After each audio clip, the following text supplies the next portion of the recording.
States, Senator JD Vance.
It is great to be in Pennsylvania, and we have got 44 days till we're going to turn this state red, turn the country red, and make Donald Trump the next president.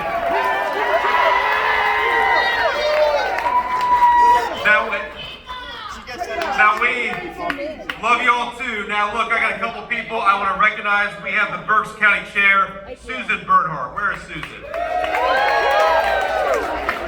Susan, you're doing a great job. Thank you.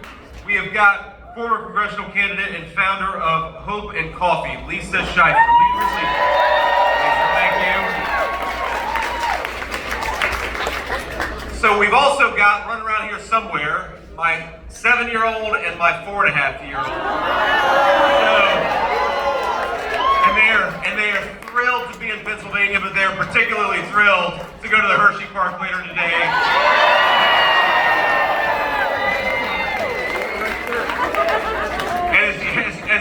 As a lot of you with kids will know, it's so amazing when you have kids and you see how innate their personalities really are.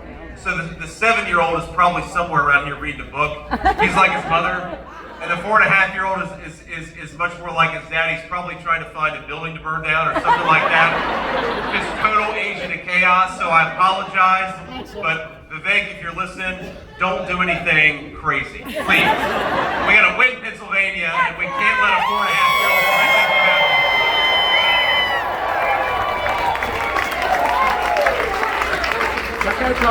Now look, I don't know if y'all have noticed, but you know, Kamala Harris does this interesting thing where the only time she speaks before the American people is when she's got a teleprompter right in front of her. And I think it's because she has no idea what to say unless somebody else is writing her lines for her. Isn't that just great? Now she will, you know, I'll give Kamala Harris a little bit of credit because over the past 50 days, y'all don't run me out of town yet.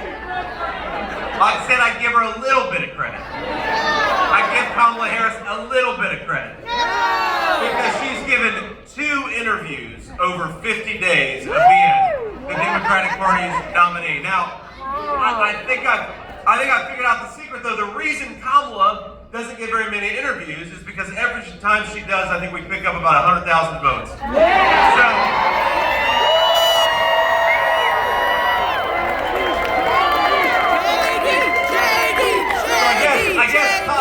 I guess Kamala's attitude is better hide from the American people, but Kamala Harris, there is no hiding from the wisdom of the voters of Pennsylvania, and in 44 days, you're fired. Now, it's so funny. I talk to the president, of course, all the time, and he and I think, figured it out a few days ago. Kamala Harris, she's running from every position that she has ever had. Now, she said she ran on defunding the police, and while she's been vice president, there's been no vice president in this country's history who's more anti-law enforcement. But now she says she didn't mean it. Now, 3.5 years ago, Kamala Harris said that she wanted to ban fracking. How would that go over for the workers of Pennsylvania? Not very well at all. But now Kamala Harris says, well, she didn't mean it.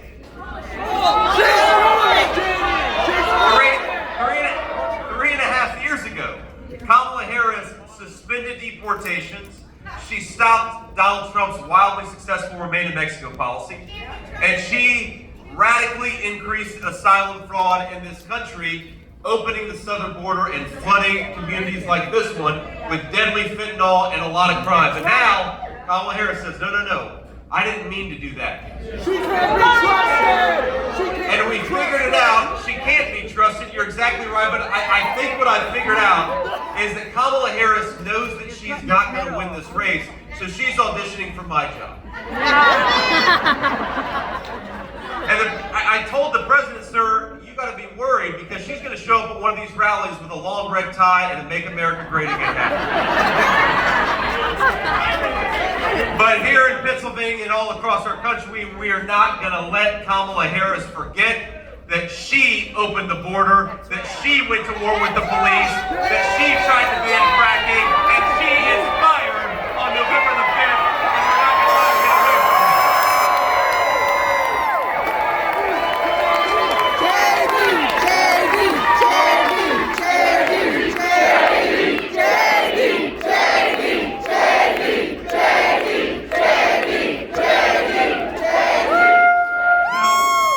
away from it. This is our second stop here in Pennsylvania. We got in earlier this morning, and we stopped at a grocery store. And this goes to show you, I love my kids so much. They're so funny, but I brought them along with me. And the reason I brought them along with me is I'm very proud of my 4.5-year-old. Yeah, he's a bit of a wild child, but he and his mom have been doing reading lessons, and they did their 100th reading lesson this morning. I'm a very proud father, but that's why they're with me. Is one of the rewards is they get to ride around the beautiful state of Pennsylvania with me. Now, we went to a grocery store, and I said, well, another reward is that you can pick anything you want in this grocery store, and I assume, of course, that they want a piece of candy. But again, my 7-year-old, he's just like his mother. He's very, very practical. He's what they call a type A personality. And I'm talking about grocery prices, which we'll get to in a second, and the media's sitting there, and my son tugs on my shirt, he says, Dad, we need eggs. And I said, son, when I said you get anything, I thought maybe you meant like a Snickers bar or something. He said, Dad, you used the last 3 eggs this morning. We gotta get eggs. I'm like, all right, son, we'll get an ice cream sandwich and I will get a dozen eggs. And that's exactly what we did. But you know, it reminded me, a dozen eggs, almost $4 in the state of Pennsylvania. You know, when Donald Trump was president, you know what a dozen eggs cost in this country? About $1.50. In the state of Pennsylvania, one of the worst, actually, and I didn't know this until recently, you know, y'all have had one of the worst grocery price inflation in the entire country. A gallon of milk costs $4.28. Thanks, Kamala Harris. A dozen eggs costs almost $4. Thanks, Kamala Harris. A price of ground beef went from just shy of $4 a pound to $6 a pound because Kamala Harris passed the deciding vote on the Inflation Explosion Act. And as Kamala Harris, she is, you know, my friends, I haven't been in politics long enough to be as shameless as Kamala Harris and stand before the people of Pennsylvania and America and say on day one, she's going to tackle the affordability crisis affecting American families. Kamala, day one was 1,400 days ago. What the hell have you been doing that whole time?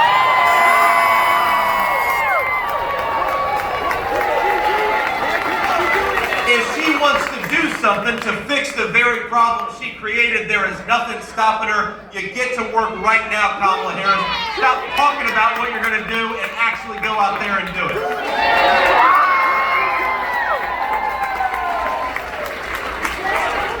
Now, it's not just grocery prices. It's everything that's more expensive in this country. Americans cannot afford to live a good life in this country because of Kamala Harris's policies. It's crazy. Now think about this. Donald Trump and I believe in a very simple principle. That if you work hard and play by the rules, you ought to be able to get ahead in this country that all of us love. It's that simple. That is right, man. That is the American dream. And you know one of the most critical parts of the American dream is being able to afford a home. And right now, thanks to Kamala Harris's policies, homes are skyrocketing. Mortgage interest rates are as high as they've been in a generation, and a lot of young Americans feel like they cannot afford a home in this country, and I think that's disgraceful. One of the reasons why we're going to get Donald Trump back in the White House is because we want young Americans to be able to afford to own a stake in this country, and they will when we get Donald Trump back. Now, here's the thing. This is not rocket science, right? Why have homes gotten so expensive? Well, two reasons. Number one, Kamala Harris cast the tie-breaking vote, the deciding vote on the Inflation Explosion Act. That shot interest rates through the roof. And you know, the other thing Kamala Harris did is that her border policies welcomed 25 million illegal aliens into this country. People who shouldn't be here. People who are competing against you and your children to buy the homes that ought by rights go to American citizens. So our message to Kamala Harris is stop giving American homes to foreigners who shouldn't be in this country. Start giving them to American citizens who deserve to be here and ought to be able to afford to stay.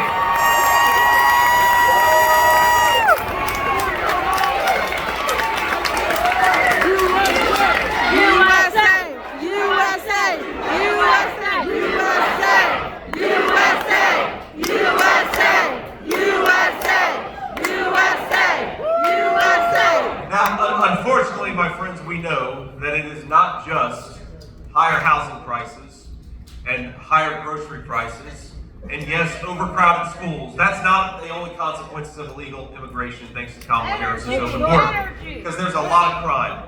There's a lot of crime committed by people who shouldn't be in this country to begin with. And I just want to, I want to read through this. Now, earlier this year, an illegal immigrant from Guatemala killed a 21-month-old child in Chester County. That's just earlier this year. In 2022, fentanyl, thanks to Kamala Harris's open borders, became the most common source of overdose deaths in this country.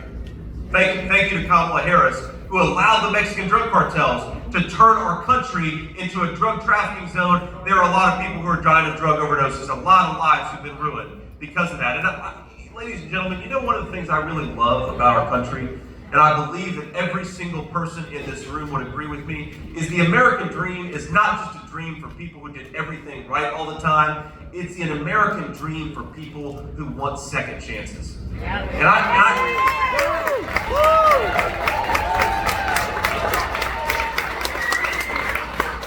I believe that in this country we can have more second chances if we just get smarter policies. And this is something that is very personal to me, because those two beautiful boys that are running around outside, they have gotten a second chance with their grandmother, my mother, because this is a great and generous country.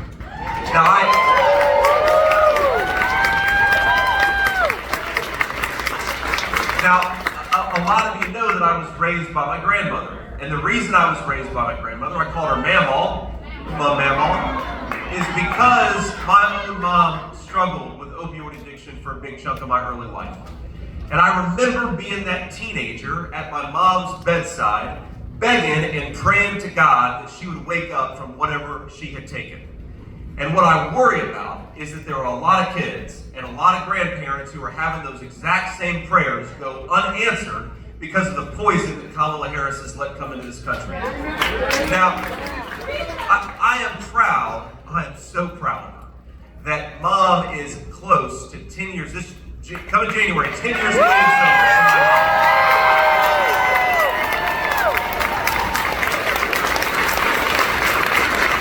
And for all of you out there who are dealing with it yourself, or know somebody, love somebody who's dealing with it, there is hope on the other side of addiction. There is hope in recovery, but only if we give people that second chance. And we are not going to give the second chances to millions of Americans if we keep on letting those drug cartels use our country as a drug trafficking zone. So our message to those drug cartels, our message to those drug traffickers, our message to everybody who's come into this country illegally is in 6 months, pack your bags, because Donald Trump's coming back.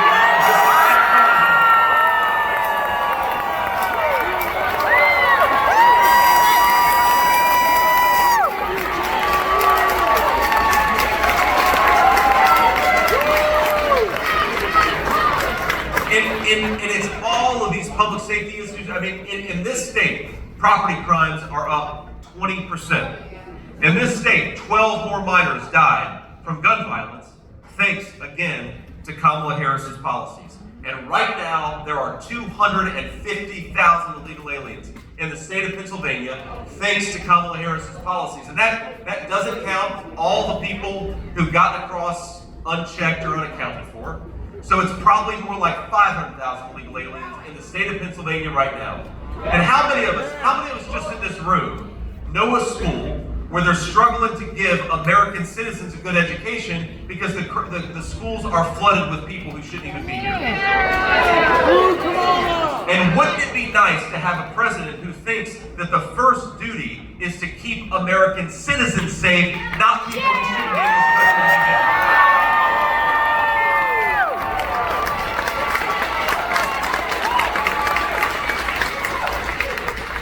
Now that problem, just that immigration problem alone, has cost Pennsylvanians $2.6 billion. That's $300 for every man, woman, and child in this room and all across Pennsylvania. That is totally unacceptable. And you know, one of the things that I really wish, and you all are so kind and generous. Often when I come to events like this, people ask me how I'm doing. And look, I'm doing great. This is the honor of a lifetime to be able to stand up here and ask you for your vote to be the next president of the United States.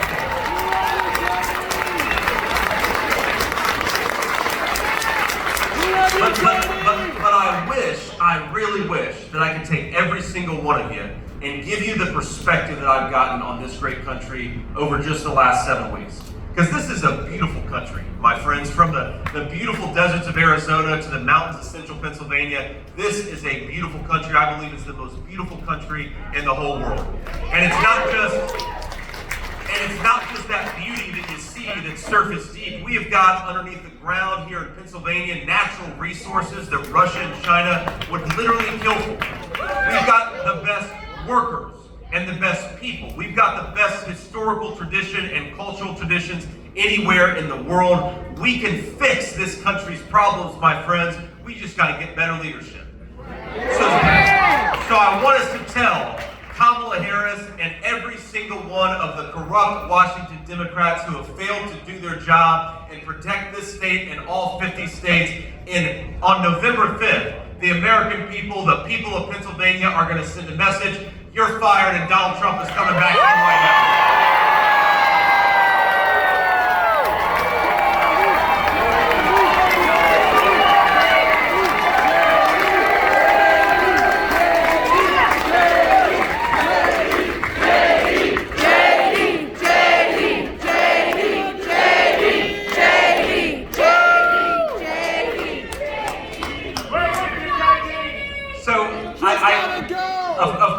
Of course, I talked to the president quite a bit, and I get a call from the president. Not unusual because we call each other a lot on Sunday. There he is. Is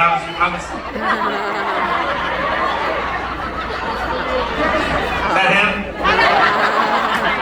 It probably is. So I'm sitting with my 7-year-old boy. We're sitting at home, and the president calls me and he says, "JD, they tried to do it again." And I said, "They tried to do what, sir?" And he said, "They tried to shoot me." And I said, my first reaction, of course, was, "Sir, are you okay?" Right? That's what you do. I said, "Sir, are you doing okay?" And of course he said, "Yeah, I'm doing fine." And then he said, we've got apparently a heckler there in the back, but we'll get him out of here.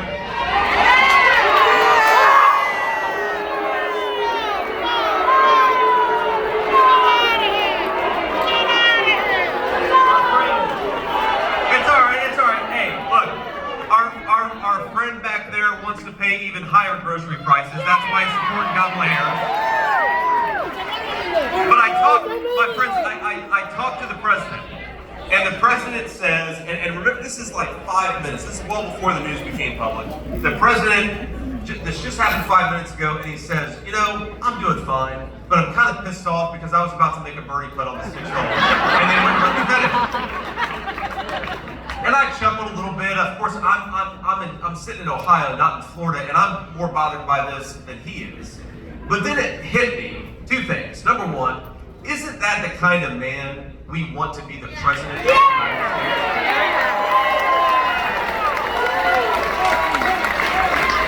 A guy who takes a bullet and stands up and raises his fist in the air in defiance.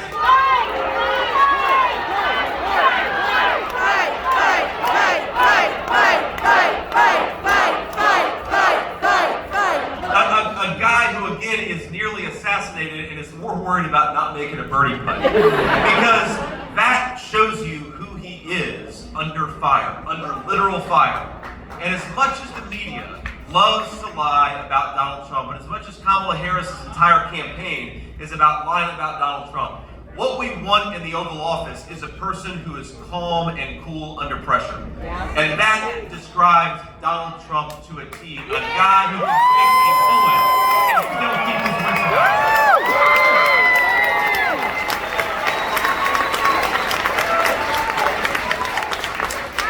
You know who we don't want in the Oval Office? A person who is so afraid of the friendly American media that she won't even give a real interview. Because Kamala, if you're too afraid of the American media to give an interview, we cannot trust you to represent us on the world stage and in front of world leaders. Because we all know, the most important job of a president is not agreeing with you on any substantive policy issue. The most important job of a president is dealing with crisis. And I know who I trust to deal with a crisis. It's Donald J. Trump, the man who has stood calm under fire, not Kamala Harris, who's too afraid of the American media to give an interview.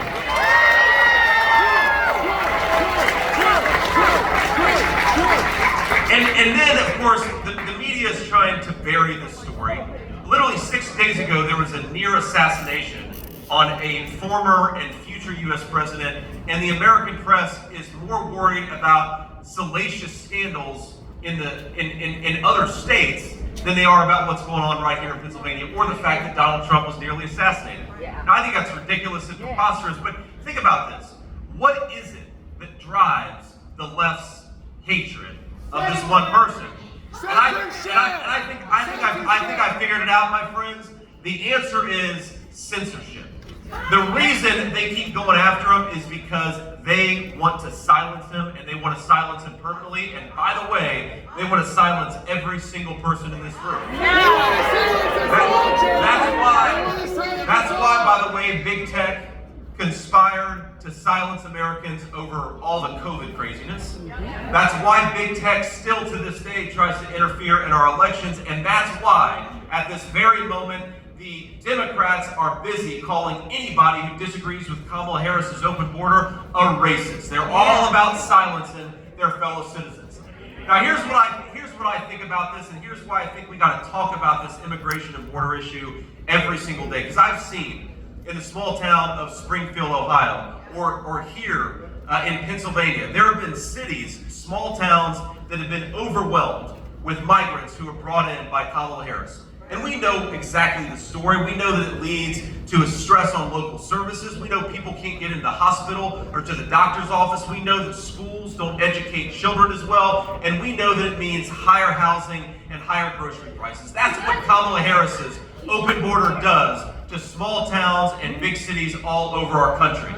But here's what really bothers me about it. It's not just that they've made people's lives worse with this terrible open border, it's that they're going to call you bad names if you dare complain about it. And so our message to Kamala Harris and the Democrats is, we're going to keep on complaining about your policies because this is America and we have the right to speak our mind.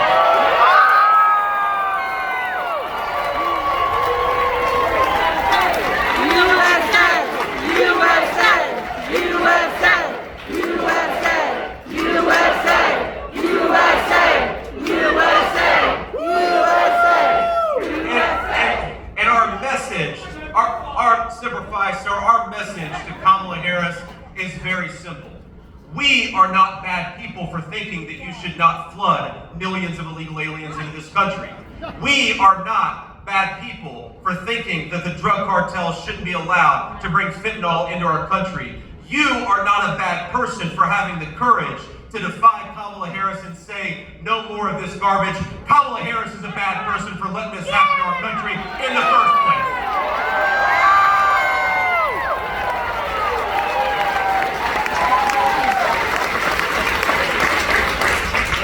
Now, we're going to take a few questions from the media, but before we do, I want to just leave you. That's okay. You don't have to know them. Some of them are very fine people. But I want to leave you with one final thought, because I think it ties together how broken Kamala Harris's policies are. It ties together what Pennsylvania is dealing with at this very moment, and it also highlights how much better we could be in this country with better leadership. We are sitting in the state of Pennsylvania. You all in your state are sitting on what can only be described as the Saudi Arabia of natural gas. Again, when I talk about Russia and China having resources, they would kill for the resources that we have just in the state of Pennsylvania. Now, Kamala Harris has pursued an energy policy where she'd rather buy oil and gas from tin pot dictators all over the world. I say we buy it from Pennsylvania workers right here on the side.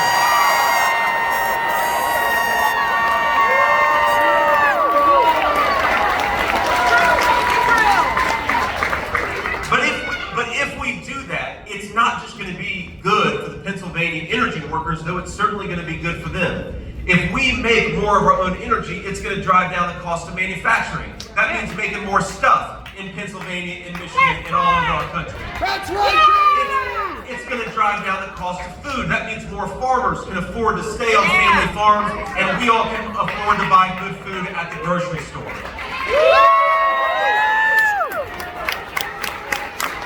It means that everybody, whether you're rich or poor, can afford to turn on your heating in the depths of a cold winter night.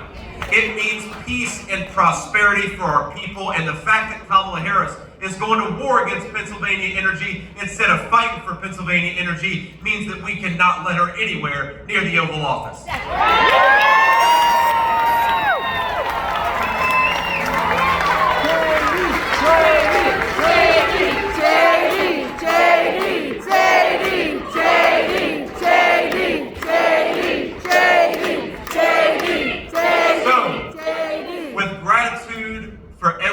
Person in this room, for all the hard work we're all going to do together. Thank you for having me. It's great to be here, and let's have some questions from the media now.